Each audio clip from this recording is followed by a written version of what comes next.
Just your overall assessment first, please, Andy.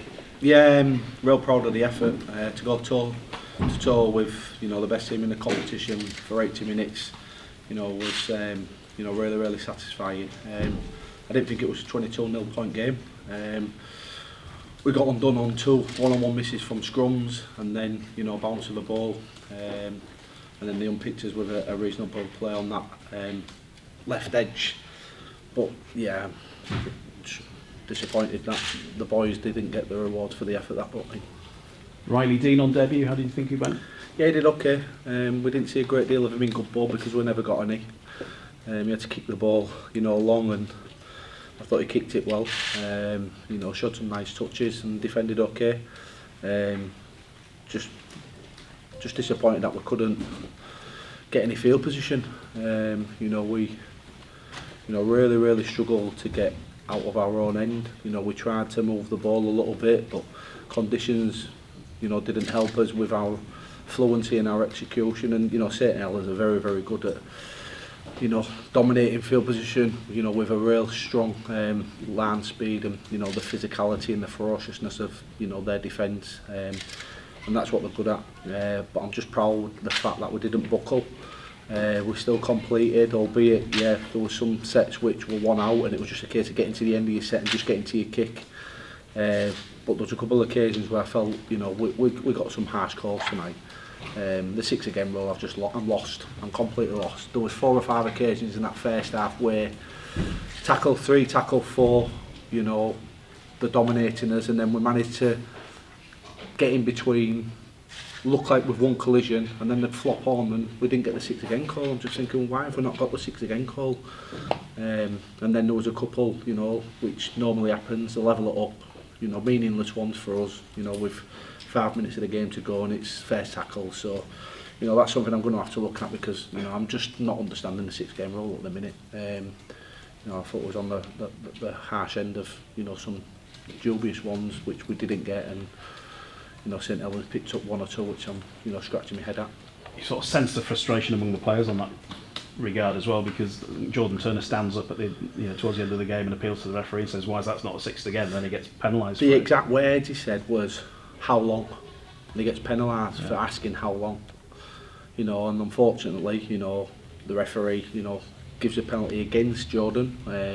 It's not great discipline, but he's just asked how long. Out of frustration. That's the frustration. And then, unfortunately, they're kicking and they're in good ball field position again. So yeah, really frustrating night from a speed of ruck point of view. Wasn't a great spectacle from a Super League wanting to speed up the game. But that's a bigger issue than me at the moment. Albert Vette's carry at Connie Hurrell was a bit of a Kodak moment, wasn't it? Yeah, it was a Kodak moment. Best of Tonga, that wasn't it? Outside back from Tonga, and Albert's obviously represented Tonga. Big collision. That's what they're bringing to the Super League competition. That physicality and that ferociousness. I'm sure after the game they'll be having a laugh about it on the sideline and having a chat about it there in the changing room. But yeah, it was a big collision. They're an exceptional side, St Helens, and to come here on the back of them having a poor performance last week against Hull FC, we knew that we was in for a tough night. They're ferocious. They're the best team in the competition, in my opinion, still, and they'll be there or thereabouts come, the business end of the season. They're a good side, and they dominated physically and dominated field position. I'm just proud of the fact that we didn't buckle under that pressure which they mounted against us. So there's some positives to take for us moving forward. That's it. Other parts of this performance tonight that you can take forward over the next 10 games, because it's going to be a big 10 games. Wakefield have won tonight. Oh, have they really? All right, brilliant. You've made that a really good night for me. Sorry, mate. You'd have found out at some point. Oh yeah, brilliant. With regards to obviously tonight's performance, there was some real positives.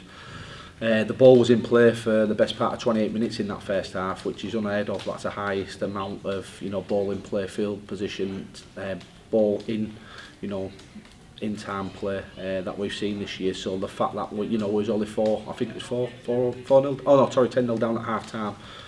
Considering they had something like 67% domination of territory. So we haven't buckled, and I'm proud of the fact that we was able to defend on trial line for so long and do it so well. I think they had 37 played balls in our 20. In that first half we only had 7 in their half of the field, so you know, we've really done it tough field position wise, and the fact that, you know, they didn't get away from us on the scoreboard as much as, you know, the probably numbers should have suggested is credit to the team. We know why Nathan Massey wasn't playing. What was the issue with Joe Westerman?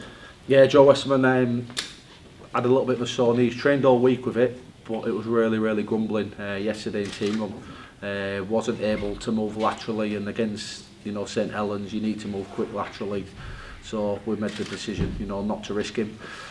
And you know, in the replacement Sam Hall, you know, we've got someone who is, you know, very Joe Westerman-esque in terms of, you know, similar sort of profile in terms of physical profile, very skillful. You know, I thought Sam did a good job. I think Joe was missed tonight. He organises some play and he gets the ball to those edges. You know, that's something that, you know, we're going to work on with Sam, you know, because he's someone we feel that can, you know, develop into that ball playing 13 role, and I know Joe's keen to pass on obviously his knowledge, so, you know, touch wood, Joe will be back next week against Leigh. Just bigger picture, 10 games to go, obviously now there's only 2 points between, 4 points, sorry, between 2 wins, 4 points between the bottom two. Yeah. Can you see that as something that might just, you know, spark the players into? Yeah, we've been focusing on ourselves. You know, I've read a couple of reports from obviously Wakefield, and you know, they're focusing on, you know, game to game, and that's what we're doing. You know, we play Leigh next week. We've had a good win by all accounts against Hull KR, so you know, they're in very good form. It'll be a big challenge, but if we can build on the performance from a defensive point of view, what we've done tonight, and you know, just fine tune a little bit of the good ball execution, and hopefully get Joe back in the team, you know, it'll be a, you know, good opportunity, you know, to potentially pick up a win against, you know, Leigh at home. We're looking up the table, you know, Huddersfield are obviously only a couple of spots above us, so, you know, we're making a point of looking up the table rather than over our shoulders. Huddersfield lost. Oh, did they? All right. Yeah, I've only seen that one result. You've informed us, so yeah, Huddersfield remain only a couple of points in front of us, and so hopefully can chase them down. Cheers, Lasty. Thank you. Do you have to kind of tell the players, or make sure the players aren't affected by, you know, seeing Wakefield come in? I appreciate you want to look at the table, but you have to ensure the players are looking at the table, and there's a danger that the Wakey thing might distract them and stuff. Difficult to really answer that. You know, individually, I'm not sure with regards to those players in terms of their psyche, but as a club we're not looking too much at Wakefield. We can only focus on what we can control, which is performance, which is the effort that we put in, which is the work that we do during the week, and we're taking confidence from that, the work that we're doing, and you know, we've had a little bit of an upturn in our performances, so you know, we're going to continue on that trajectory, looking forward to the Friday game against Leigh.